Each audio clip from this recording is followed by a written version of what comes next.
Sim, nós também não carta para menino de over de projeto de lei de top incomes, que inclui e 12,5% para o aparato semipúblico.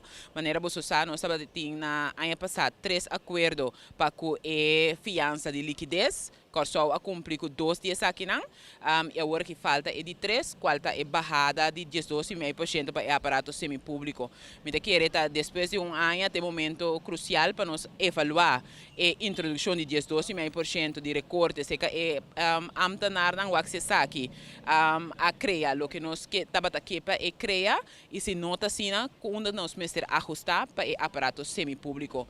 Agora que o Banco Central indica um 5% de subida de inflação, además preços estão subindo a base da situação na Ucrânia e também entre Ucrânia e Rússia e tudo isso aqui na mesma componente para nós evaluar o projeto de lei aqui promete que nos passa para su tratamento na de uma reunião pública.